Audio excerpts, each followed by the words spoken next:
Portugal nasceu oficialmente há 870 anos, em 1143. Desde os primeiros portugueses até aos que nasceram já este ano, terão passado cerca de 35 gerações, o que dá portugueses para todos os gostos. Alguns deram-nos a glória de descobrir novos mundos definido as fronteiras. Certos houve que, de tanto orgulho lusitano, deram dores de cabeça à passada. Mas hoje, felizmente, somos todos amiguinhos e até jogamos à bola juntos. Voltando ao passado, houve quem nos desse uma rainha que já estava morta, tal era o amor que ainda nutria por ela.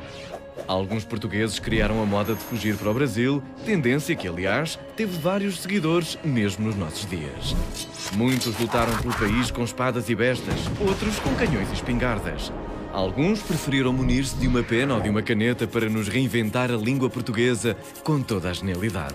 Neste programa só falamos de portugueses que mudaram e muito o nosso país para o bem ou para o mal, mas a verdade é que alguma coisa todos fizeram pela história de Portugal.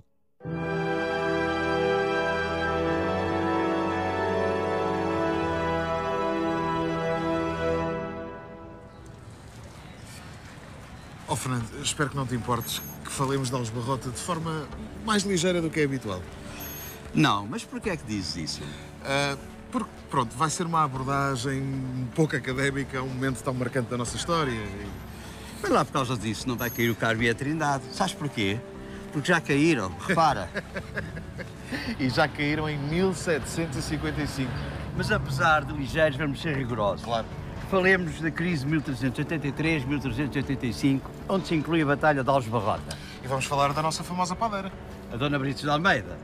São históricas as suas valentes e patrióticas pasadas.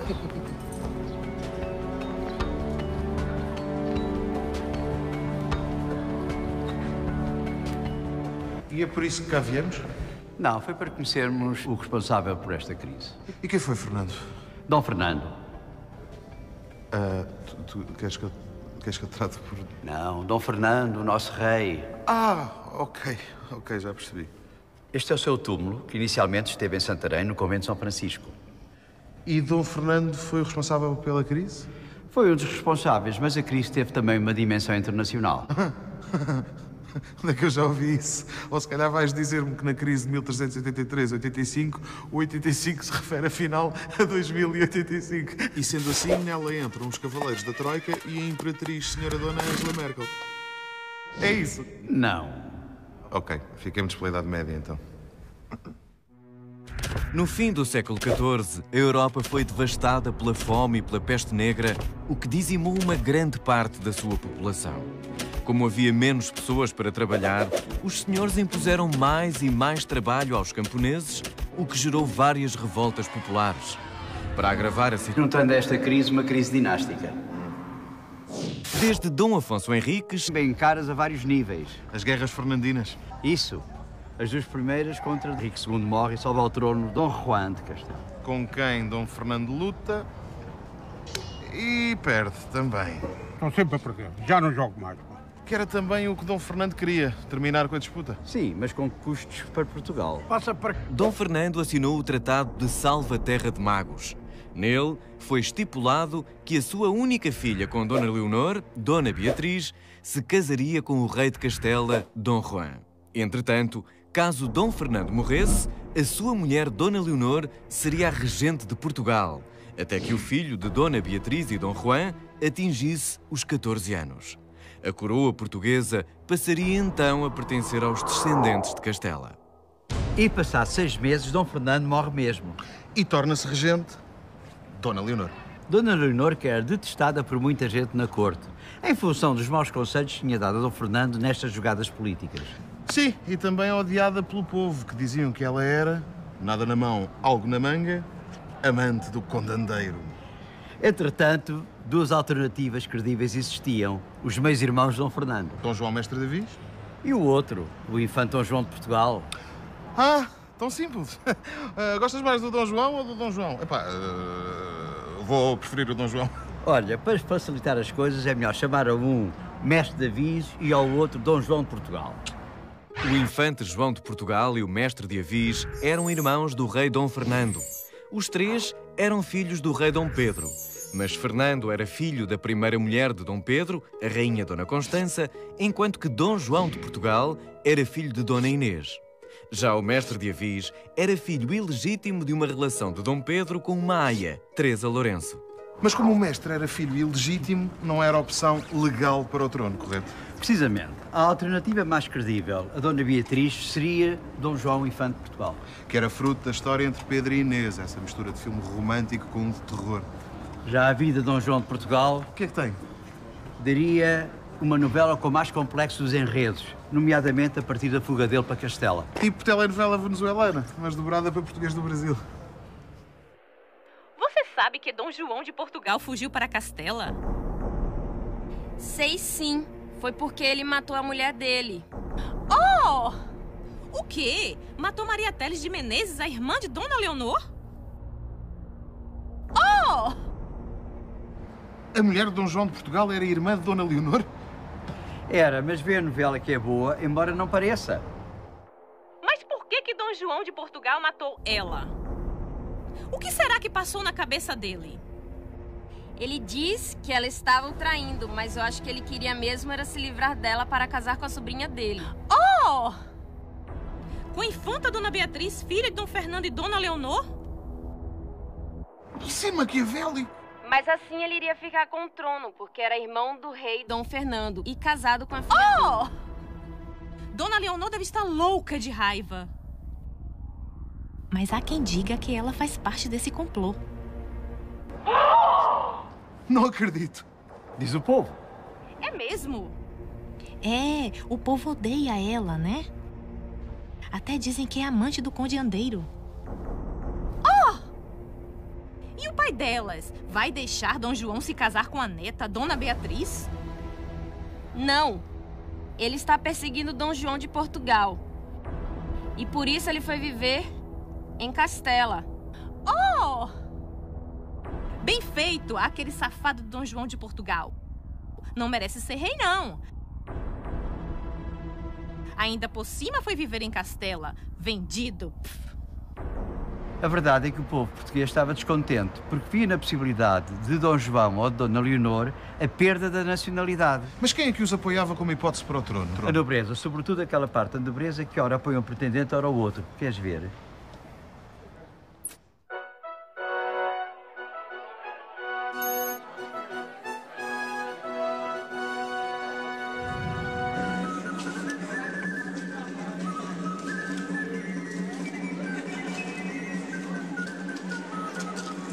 A alta nobreza que rodeava a corte manteve-se apoiante de Dona Leonor.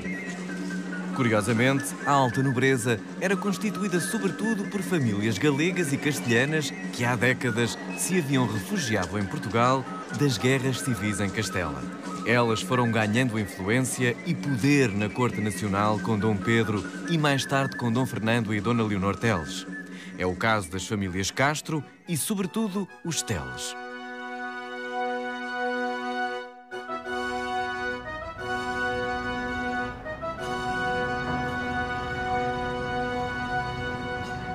Então e o que aconteceu às famílias de nobreza tipicamente portuguesa? Foram perdendo gradualmente poder e influência, transformando-se numa pequena ou média nobreza, sobretudo descontente com Dona Leonor. É o caso dos Coutinhos, dos Pachecos e dos Coelhos. Esses estavam por Dom João de Portugal? Ao princípio estavam por Dom João de Portugal, mas a pouco e pouco foram mudando de posição à medida que as circunstâncias foram evoluindo. Inclusive é a favor de um nome alternativo, Mestre de Avis. Sim, mas da nobreza que o apoia, um grupo se destaca.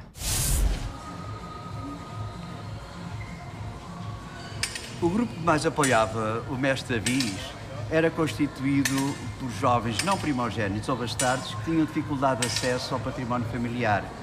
Uma das saídas possíveis era especializarem-se na arte da guerra e ingressarem nas ordens militares de Avis ou de Cristo, por exemplo, e assim aumentarem, e manterem pelo menos, o seu estatuto. Foi o caso dos Leitões, dos Barretos, dos Teixeiras e dos Pereiras. Onde se inclui, obviamente, Nuno Álvares Pereira, o exemplo perfeito de um guerreiro. Sim, ele era um apaixonado pelas virtudes de cavalaria e pela disciplina guerreira. Fernão Lopes descreve-o assim. Lia nos livros de cavalaria que a pureza era a virtude que tornara invencíveis os heróis da Távola Redonda e procurava que a sua alma e corpo se conservassem imaculados. Conheço o sítio ideal onde podemos conhecer melhor esse personagem. Ah, é? Qual? Já vais ver. Vamos embora. Táxi!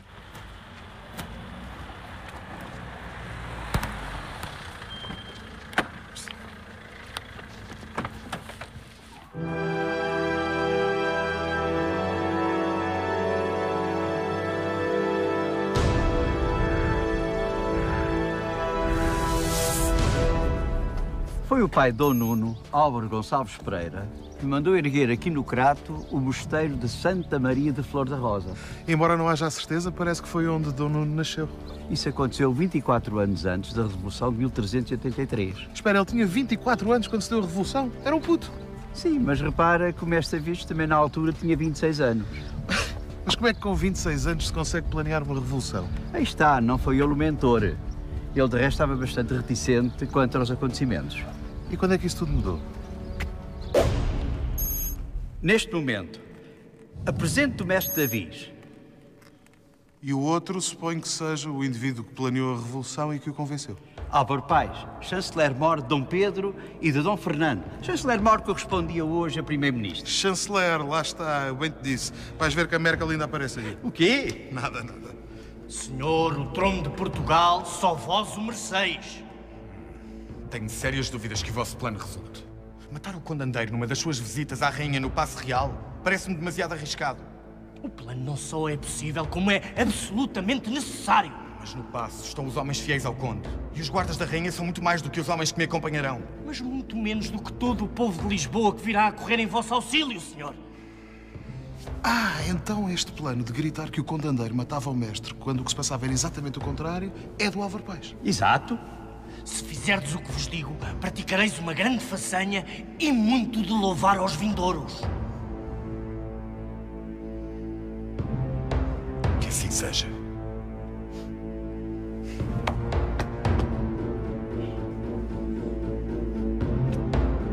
É lá. Oh, Fernando, isto está a ficar um bocado lamechas. Se calhar vamos deixar estes dois à vontade.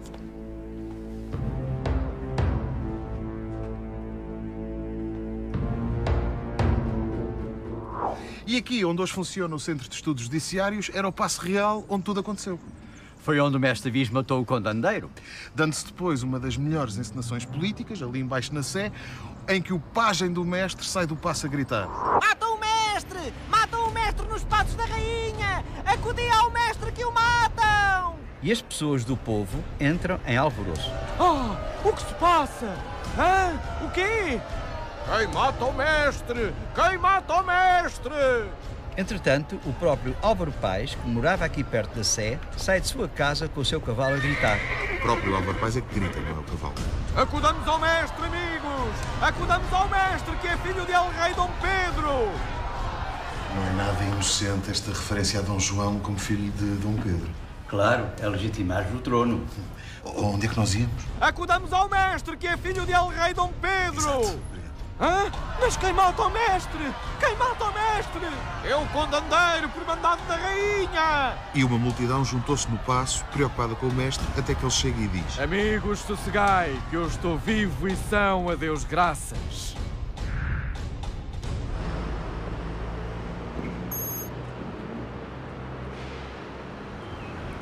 A população saudou o mestre e a revolução continuava pelas ruas de Lisboa.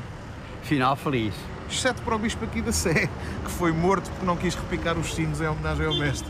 O facto é que o apoio do povo de Lisboa à causa do mestre foi essencial e imediato.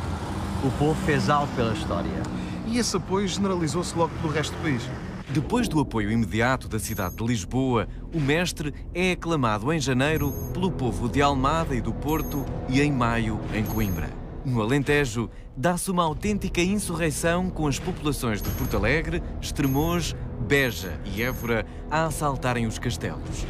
Noutros casos, a população, embora apoie o mestre, não consegue apoderar-se dos seus castelos, uma vez que os alcaides estavam por Dona Leonor.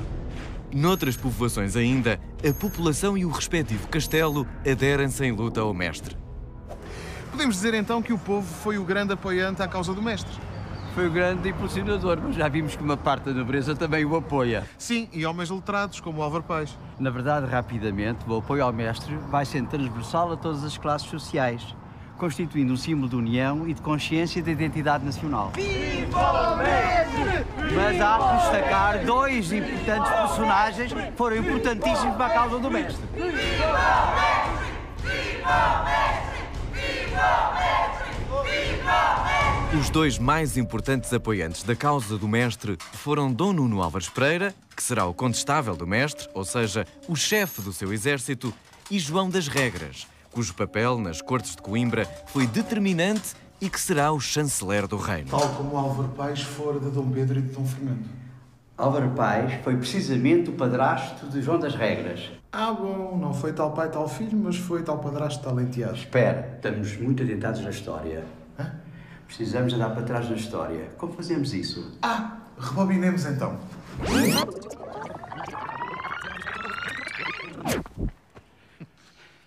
Boa! Estamos precisamente onde eu queria, em Santarém e nos dias a seguir à Revolução. Dona Leonor fugiu para Santarém? Fugiu, refugiando-se do povo de Lisboa que lhe era hostil. E o que é que ela está a ditar? Está a ditar uma carta para Dom Juan, rei de Castela. A contar da Revolução, claro. Sim, e das movimentações do mestre na tentativa de angariar dinheiro para continuar a guerra através de donativos e empréstimos. É necessário, com urgência, que Vossa Majestade entre em Portugal com o vosso exército para restabelecer a ordem e garantir o que foi acordado no Tratado de Salvaterra de Magos. Ou seja, que Dona Leonor seria regente até o filho varão de Dom Juan e Dona Beatriz atingir os 14 anos. A carta a Dom Juan só chegou no mês seguinte. Bem, demorou a chegar a Castela, a carta. Não propriamente a Castela.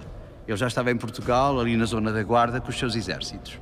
Ah, bom? Então e da Guarda foi para onde? Olha, veio para aqui, para Santarém, onde assim que chegou, destituiu Dona Leonor e assumiu a regência. Mas isso é...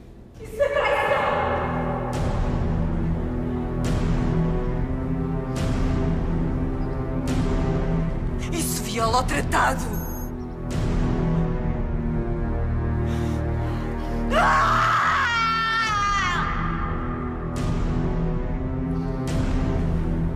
Dona Leonor decide então escrever aos alcaides que estavam a seu favor.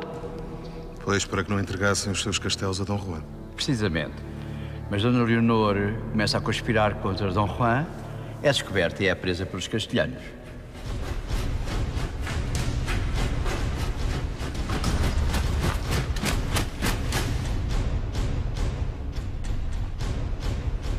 Como vos atreveis a vir aqui? Rua! Señora, tenéis que venir. Parem!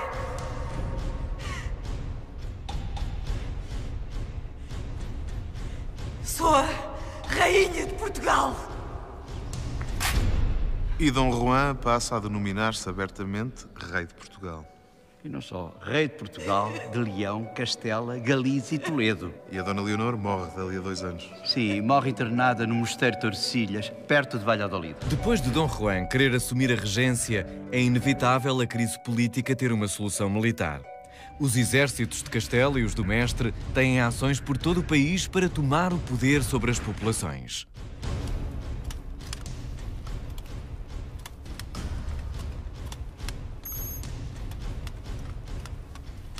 Em março de 1384, o mestre é informado de uma forte incursão castelhana no Alentejo e designa Dom Nuno Álvares Pereira, que ainda não era o condestável do reino, para defender a região entre o Tejo e o Guadiana.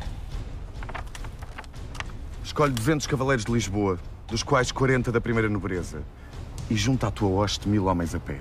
Com certeza, às vossas ordens. Pelo caminho, Dom Nuno Álvares Pereira conseguiria arranjar mais alguns homens, acabando por dispor de um exército de 1500 combatentes. E isso é muito, é pouco? Para os padrões da Idade Média era muito razoável, mas era pouco comparando com os 5000 espanhóis com que ele tinha que se confrontar na Batalha dos Atoleiros. Bem, isso era uma diferença enorme. Dava um português para cada 3 castelhanos. Que na realidade até é 3,33333 castelhanos. Apesar da diferença, vencemos. Comprovando-se igualmente que o exército castelhano, apesar de numeroso, não era imbatível. O que foi muito moralizador para nós e, de certeza, terrivelmente desmoralizador para eles. Sim, para além disso, confirmou Dom Nuno Álvares Pereira como um mestre na arte da guerra, bem como a supremacia do modelo inglês de combate. Modelo inglês? Quando chegarmos a Aljubarrota, logo verás. Ok. Até porque agora a batalha é outra. A naval. Boa ideia. 4C. 4C. Ok. Bolas. Tiro no cacilheiro. Entretanto, o rei de Castela tinha olhos postos em Lisboa e preparava um cerco. A 26 de maio começa a chegar a esquadra castelhana ao Tejo e 3 dias depois chega um numeroso exército com o rei de Castela. A nossa esquadra estava no Porto, onde ajudaram a combater as forças do arcebispo de Santiago que atacava a cidade. Mas as forças dos castelhanos acabariam por se retirar do Porto e a frota seria deslocada para Lisboa. Para dar luta aos barcos castelhanos, claro. Não, exatamente. Para alimentar os habitantes de Lisboa, que há 2 meses estavam cercados pelo exército de Castela. Mas porquê que não combateram? Porque a frota portuguesa era composta por 17 naus e 17 galés, enquanto a castelhana tinha 61 naus e 16 galés. Ok, portanto isso dá... como dizia o outro, é fazer as contas. ¿Qué vas a querer ahora? ¿Hacer cuentas y ponerme un bote? ¿Hablas castellano? Sim, mais ou menos. Había muchos españoles más. Y punto. No voy a andar por aquí de un lado a otro. Me voy de este programa. Bom, e o que é que aconteceu? Os portugueses perdem 3 naus e sofrem vários prisioneiros e mortos, mas conseguem romper a frota castelhana e descarregar para a população os alimentos que traziam. Mas porquê é que Dom Nuno Álvares não ajudou? Isto implicaria meter a tropa portuguesa em batéis, atravessar o Tejo, confrontar-se com uma poderosíssima esquadra e seria suicídio completo. Então, como é que isto acaba? Acaba pouco tempo depois, Dom Juan decide levantar o cerco.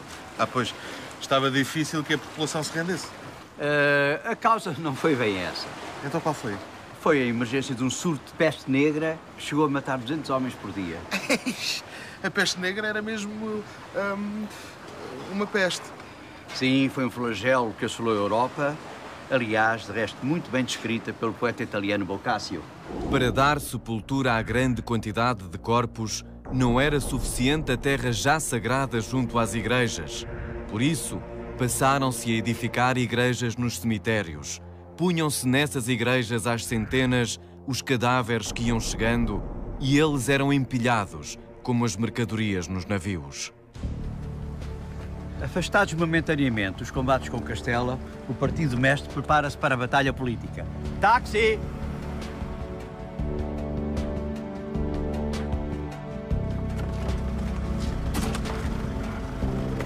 Para Coimbra, por favor.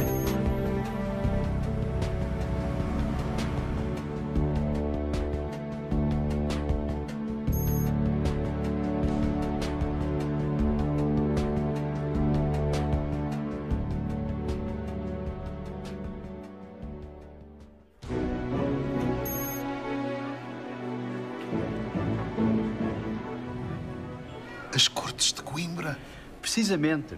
Mas as Cortes de Coimbra tinham 2 objetivos. O primeiro das quais, o financiamento da guerra contra Castela. E o segundo era decidir quem ocuparia o trono de Portugal.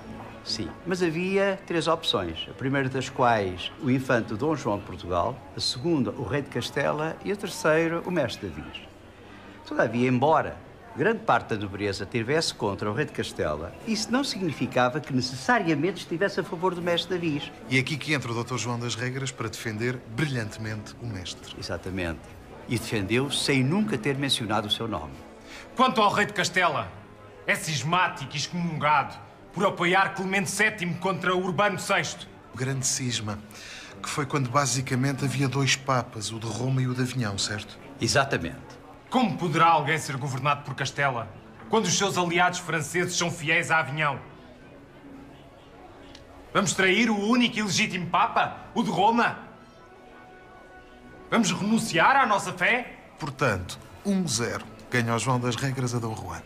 Para além disso, sejamos conscientes.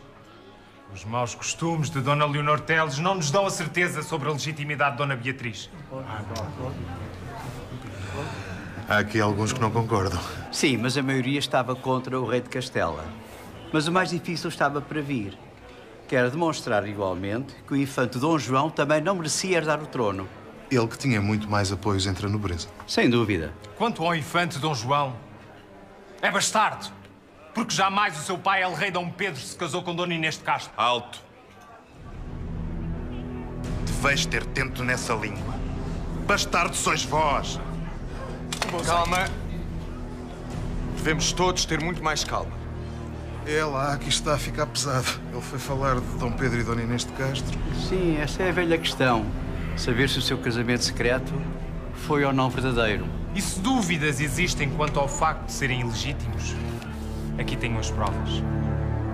As bulas com que Sua Santidade o Papa recusou aceder aos pedidos del Rei Dom Pedro para legitimar os seus filhos com Inês de Castro. Nomeadamente, Dom João de Portugal. Ou seja, João das Regras jogou o Astrufo. Completamente. I rest my case. A 6 de abril de 1385, o mestre de Avis é proclamado rei de Portugal.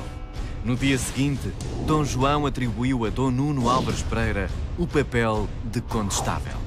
Mas ainda há alguns alcaides e, por conseguinte, alguns castelos do lado de Dom Juan, certo? Sim, e por isso a guerra continua. Só que a ação militar junta-se agora à ação diplomática.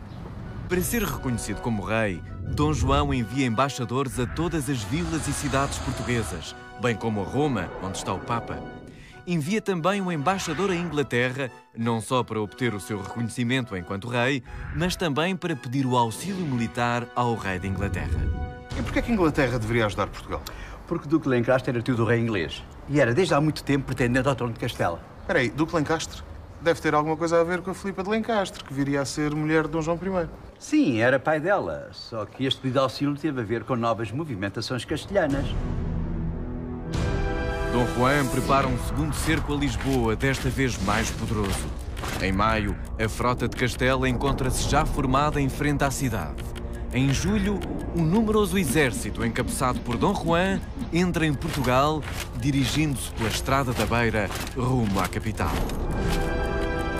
Dom João sabe bem que, caso permita um novo cerco a Lisboa, provavelmente a cidade cairia e com ela todo o reino. Ui! Vamos ter ação. A 6 de agosto, reúne-se o Conselho de Guerra entre Dom João e Dom Nuno. O condestável manda que os seus soldados efetuem vários reconhecimentos do exército castelhano. No dia 13 de agosto, é o próprio Nuno Álvares Pereira que, com um grupo de 100 cavaleiros, parte em direção a Leiria para tentar observar o inimigo. Não o conseguiu fazer, mas escolheu o terreno onde no dia seguinte se iria travar a batalha. De um lado, as forças portuguesas e inglesas.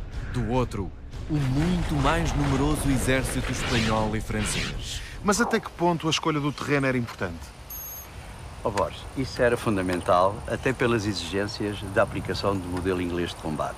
Bem testado, de resto, na Guerra dos 100 Anos, em que se provou com facilidade que qualquer carga de cavalaria se esbatia perante uma infantaria bem organizada, ou seja, tropa apiada, mostrou a sua supremacia. De resto, Aljubarrota não foi outra coisa senão a aplicação desta feliz visão tática. O campo de batalha de Aljubarrota, no Planalto de São Jorge, era bastante estreito e ladeado por duas linhas de água que os exércitos espanhóis não poderiam passar. Logo, não poderiam atacar pelos flancos. Para além disso, à hora que Dom Nuno previu a batalha, o exército franco-espanhol teria de combater para sul, em contraluz, dificultando em muito a percepção por parte do inimigo das armadilhas construídas. Armadilhas como, por exemplo, estas covas de lobo. Eram covas abertas no terreno, feitas pelos soldados portugueses enquanto esperávamos pelas tropas castelhanas. E que eram camufladas com folhas e arbustos para os cavaleiros caírem. Exato. Outras armadilhas eram, por exemplo, os abatizes, feitas de tal maneira que não deixavam que a cavalaria manobrasse, porque tinham apenas largura suficiente para que um homem apiado pudesse combater à vontade. Outra inovação dos ingleses foi o arco longo, ou longbow, que permitia 10 a 12 tiros por minuto, ao contrário da besta, que só dava para disparar 2 flechas. E de quantos homens era composto o exército franco-castelhano? Crê-se que terão sido cerca de 30.000 e o exército dos ingleses, cerca de 7.000. Era uma diferença abismal. Ou seja, os franceses e os castelhanos estavam convencidos que a batalha estava ganha e que isto ia ser bater a meninos. Mas os meninos estavam muito bem organizados. Na disposição do exército português, a vanguarda era comandada por Dom Nuno Álvares Pereira e composta por homens armados com lanças. Lateralmente, existiam duas alas formadas por arqueiros e besteiros, sendo que a ala à direita de Dom Nuno é a famosa Ala dos Namorados, batizada assim por ter combatentes mais jovens. Na retaguarda estavam os reforços e a cavalaria, comandados por Dom João I. A primeira vaga de ataque inimiga foi constituída pelos franceses, que avançaram com uma carga fortíssima. Os cavaleiros franceses depararam-se com a pequena largura do campo de batalha, o que quase impossibilitava o controlo dos cavalos, que iam ficando sem espaço. A confusão instalou-se e agravou-se com as armadilhas criadas. Os cavaleiros ficaram encurralados e muitos deles caíram dos seus cavalos. E com o peso destas armaduras medievais, a dificuldade para se levantarem era enorme. Precisamente. E assim se tornavam alvo fácil para a chuva de flechas disparadas pelos arqueiros e besteiros. As baixas no exército francês foram enormes, fazendo com que o seu ataque à infantaria portuguesa fosse praticamente anulado. Entretanto, a retaguarda castelhana, que tinha demorado em auxiliar a cavalaria, finalmente avança. Com o seu elevado número de soldados, os castelhanos viram-se obrigados a apertar-se no terreno, desorganizando-se. Entretanto, os portugueses redispuseram as suas forças. Dividiram a vanguarda de Dom Nuno em dois setores. Os arqueiros e os besteiros retiraram-se e a retaguarda avançou através do espaço aberto. Desorganizadas e sem espaço para manobrar, as tropas castelhanas ficaram perdidas e a queda do estandarte franco-castelhano despertou a completa desorientação e o pânico nas suas hostes, que fugiram em debandada. O desaire e o número de mortes foi de tal ordem que durante 2 anos Castela decretou luto. Ainda por cima, muitos desses mortos faziam parte da mais distinta nobreza de Castela. E mais, os que escaparam ao combate não foram mortos por soldados portugueses, foram mortos pela população local. E é aqui que entra a padeira de Aljubarrota. Exatamente. E no canto direito, com muitos quilos de músculo, bem grande e cheia de força, sem dever muito à beleza, temos Brites de Almeida, mais vulgarmente conhecida por Padeira de Aljubarrota. E no canto esquerdo, temos os 7 castelhanos que ela encontrou escondidos no seu forno. E o combate vai começar.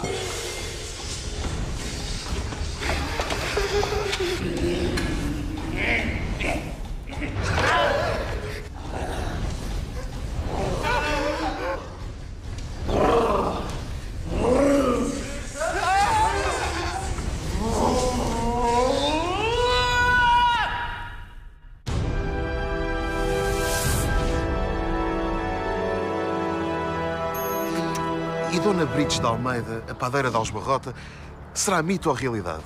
Consta que existiu mesmo. De qualquer forma, é um feliz exemplo do apoio popular à causa do mestre Davis. E a consequente afirmação de Portugal como reino independente. Por falar nisso, aqui o Mosteiro Santa Maria da Vitória, mais conhecido por Mosteiro da Batalha, é a afirmação nacional. Para além, claro está, de ser a afirmação pessoal do rei Dom João I. Queres vir? Aqui, na Capela do Fundador, é onde está o túmulo de Dom João e Dona Filipa de Lencastre. Sim, pessoas de elevadíssima educação, uma educação muito esmerada, que de resto fizeram questão de transmitir aos seus filhos. E foi seguramente por causa disso que viriam a tornar-se naquilo que Camões chamou de ínclita geração. Ou ilustre geração, como por exemplo o infante Dom Henrique, o navegador, seu irmão, o infante Dom Pedro, príncipe das 7 partidas, ou até inclusivamente o rei Dom Duarte, autor do Leal Conselheiro. Homens com uma visão de futuro, uma largura de vistas essenciais para a nossa história. Como se veria, por exemplo, através dos descobrimentos. Bem, alguma coisa de facto fez Dom João mestre Davis. Naturalmente, com a ajuda de Dom Nuno Álvares Pereira, Dr. João das Regras e sua mulher, Dona Filipa de Lencastre. E não esquecer a importância do povo português em geral e do lisboeta em particular na Revolução de 1383. A Revolução foi marcadamente popular e urbana. O poder do povo reforçou-se e muito com a chegada de Dom João ao poder. Já o clero e a nobreza perderam muitos privilégios. Exato. Com a nova organização social, o Estado atinge a maturidade para concretizar os seus grandes feitos futuros. Ou seja, descobrir novos mundos através do mar. O mar, que significa tanto para os portugueses. O mar. O mar! Ah, o mar! O mar! Uou, o mar! O mar! Aquele é o infante do Henrique? É, queres segui-lo? Adorava, Fernando, mas infelizmente não temos tempo. Temos que acabar o programa. Mas olha, podíamos era fazer um surfzinho. Faz surf. Não, mas pelo menos já há quase 3 anos consigo andar sem barco. Boa, amigo, claro.